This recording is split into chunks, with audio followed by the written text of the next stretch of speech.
Ladies and gentlemen, so one of the things I like to do on my DIY channel when I'm doing a build series is try and show you a way to do everything that needs to be done cheap as possible.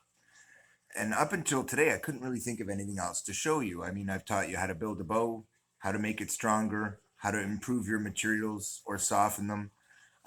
We've talked about all this stuff, and it's actually really easy if you know all the bits. Now, I've built a lot of bows over the course of my lifetime, and recently I've gotten really into building them out of these materials because they're readily available and all that fun stuff, and it just brought me to something. So I'm going to show you an arrow that I've made. This is an aluminum tent pole, and look at that. Now they've been put together. See that? How that rolls dead smooth? Well, when you look down the shaft of this, it is an arrow, ladies and gentlemen. It is smooth and rolls perfectly. Now, traditionally, they have a machine for an arrow that basically works like this. It has 2 points that are in a V. You put the arrow in between and you rotate the arrow. You actually roll it fairly quickly. And we can't really do that here. And you might think that you have to go to buy a machine. Now, if you were to go to an archery shop, they're likely to just tell you to buy the machine. And, well, that's pretty much what they did. But all you got to do is put it on a table. Now, I'm going to show you. These are some of the old ones I was firing. If you don't believe me, you will see it is not, because it has been fired. This was, at one time, one of the tent poles that I tested with. Now, I no longer use those, but it's only because I have better. Now, here's a totally different set of tent poles. Looks the same, but they're aluminum. And sometimes you get bent ones, sometimes you get straight ones. But in this case, a set of aluminum tent poles got me an actual 33-inch arrow, which was beautiful because I didn't have one in my quiver, and I have to knock it, but it's a wonderful arrow. I've already fired it a couple of times. And so then there was enough to make more that are even longer.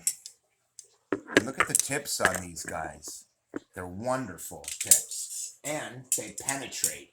Not only do they penetrate, they're the best ones I've found so far to DIY arrows out of by far. All I had to do was put the two together with some CA glue. They glued straight. Look at this. I've made a bunch of arrows out of them, but check this out. See this? There's clearly a warp in this. Now, this is why I wanted to show you this method, because you can bend them until they're straight, but this one, the warp isn't bad. I'm going to show you all of my arrows, one after another. These are all the ones I'm making. Those are aluminum. By the way, those aluminum ones come out to 775 grains. Nice weight arrow for hunting. Now look at that. This is one that I've fired a bunch of times. Fires lovely, but it does have watch the tip careful. Just the tiniest little bit of wobble, okay? I'm going to move you up a little closer just so you can maybe watch that tip just a little better. Zoom in on it just a little. Okay. Problem is I got the camera in such a position here.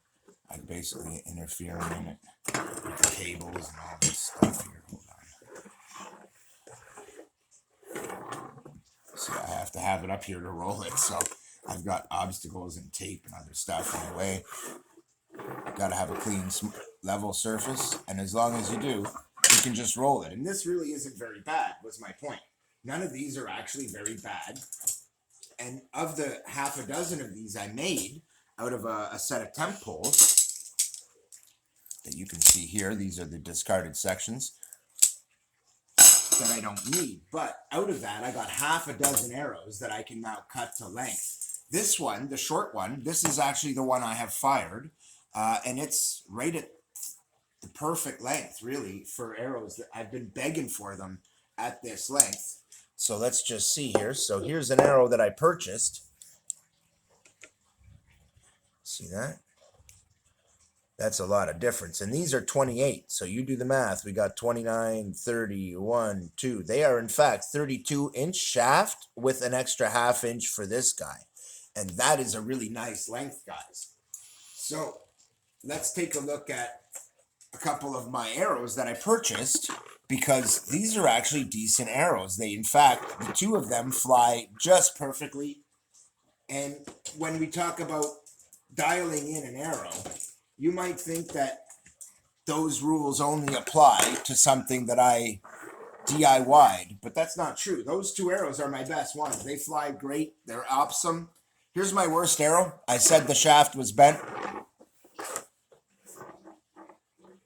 Look at that. It's the worst one. It's not technically, it's equally bad to the worst one. This is what I've been finding, is that the ones that I DIY, if you go buy the cheapest arrows, you'll be about that by the time you're finished DIYing them. But yo, if you were to go buy this set of tent poles and do this, you're an idiot. No offense. You may as well just go buy the damn arrows at that price. But if you happen to have them and you're in a survival situation, you can absolutely make use of these sorts of things. But if you're making arrows at home and you happen to have, like I did, and just keep finding these tents, and I pick them up out of the garbage. I hate to throw away a good tent, and I like to check them out, and oftentimes they're quite good, and you can get all your camping gear out of the garbage. Now look, this is the one I've been shooting that I DIY'd, and honestly, it hits so much harder. It punches in through and through pretty much the target that I had built to not have them go through. And it doesn't even have a sharp tip on it. This is an epic arrow. It even looks good. And I'm going to put fletches on it. Now, on the fletches thing. So that was one thing I wanted to show you guys why my worst arrow is my worst arrow and what we could potentially do about it. Now, one thing is it bows this direction. You can see it.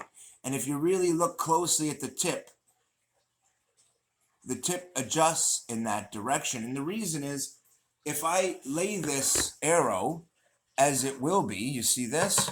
When it's actually knocked correctly, the arrow actually bows out a little bit away from the bow. But if I flip it around and risk getting my fin ripped off, it'll actually arch around the bow and you'll see that it won't rip the fin off.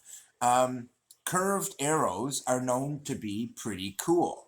That is the theory, and that is supposedly how it works. Now, honestly, I've fired a lot of arrows and I've experimented with that, and I don't find that a bent shaft helps me to do crazy cool tricks, but I have seen a bent shaft seem to just magically go around the bow. And if you really look at it in profile, it kind of makes sense because you've got this shape to it where it wants to go around. And when you launch it, it just kind of goes out, and then the fletchings make it kind of rotate, and it'll kind of straighten itself out. Now, it's been my experience that they're not the most accurate, but it's been told in legend that quality arrow makers like Barnett and Easton and all these guys might actually throw an odd shaft at you every once in a while, and they do it on purpose, and they do it because some of the greatest archers in history have been able to make trick shots out of arrows like this by weighting the tips to compensate, like I've done here, or to accentuate the action, which is actually what I've done just a little bit of, but it's all good. I also lessen the fletchings so that this will actually take effect, and that actually works. I also put a slit on this arrow in the fletching, which now allows me to have some tiller and control. I can just tick it over and it gives me more twist. So since it launches this direction, that actually gives me a twist and rotation this way. And if you look at the way that it sits, it'll twist and rotate because it starts with that on the outside of the bow. It's arcing this way. Well, that's good. And when it rolls it over, it turns it over and it accounts for it being launched off the bow. Actually, this is actually turned out to be a very nice arrow. I have shown it shooting, and you would be very hard pressed to tell the difference. And certainly the target is hard pressed to tell the difference. But it's because I took the time to set up the arrow. I looked at it and said, oh man, this is bad. I shouldn't have bought the cheap arrows, man. They're not balanced very well, but it's not the factory's fault. They actually took good shafts, good fletchings, good nocks, and then just put really cheap tips on them. Well, the only problem with that is the tips are super, super light, and the rest of it are actually decent weight, which means It's the tail heavy. And they don't fire very well. They kept missing in a tail heavy type fashion, so I corrected it. Now they don't. But within that, of the 3 arrows, this one had a problem. And honestly, if I didn't know as much as I know about traditional archery, I would tell you that this is a flaw from the factory. But as much as I do know about traditional archery, tells me they probably put this in there knowing that somebody like me who knew their archery could get a hold of this and maybe turn this into a really sick arrow. So I did. I also trimmed down the fletchings by a full inch, guys. As you can see here, there's still evidence remaining, but I did scrape that down as much as I can to make its entry thin, and I found the more I did that, the nicer the arrow flight got.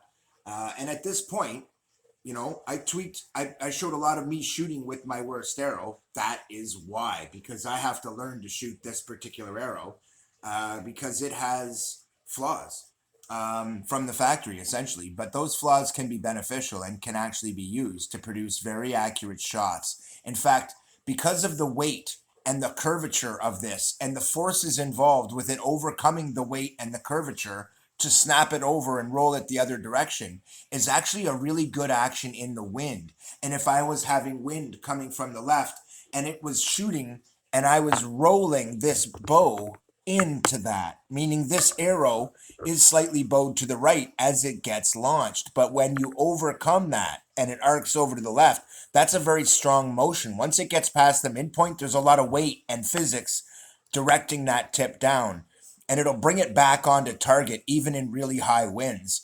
This isn't garbage because it's got a little arch. To a really great archer, that's a trick shot, baby. That's fighting the wind. That's a lot of things. I can do a lot with this arrow. Now look carefully at these fletches. My name's Keith Daniel Robinson. Not only did I invent the arrow release in the 90s at a place called the Arrow Camp here in Ottawa, believe it or not, when I first got here, but I invented my own fletching. And the fletching, the concept behind my fletching was to force the arrow to roll over and make one fletch heavier so that it rolls over and then sits in that position. Well, the idea is you fire it from the right, it rolls to the left, so it accounts for being fired from the right. If you fire from the left, then your fletching should roll it over to the right one time. It's not meant to continually spin the arrow. A lot of people see the fletching and they assume that that's what it's designed to do. In fact, it's generally not. It's actually designed to allow it to roll over and then stay there. And that is what I want. One is heavier than the other, and so when it fires, it locks. So what I like to do is weight the black arrow, and when you, the black fin, and when you look very carefully, you see that these two basically form a wing. Well, this was part of my original design, and I had been told that, well, at the time I did it, they were all pretty much only on the most expensive arrows. Same with the release. The release was only on expensive arrows when I invented it, but now it's on everything. And so I was able to go buy the cheapest set of Barnett arrows. Again, thank you guys. These are great arrows. And go and get a good set of arrows for $27 that I was easily able to work with. But you don't need complicated tools. You don't need a balancer. You don't need any of that. You can just do it. You can balance it off your fingertip. You can check it on the table. And once you check it, you identify it. That doesn't mean you throw it away because it has an arc. It means it has a purpose. Keith out.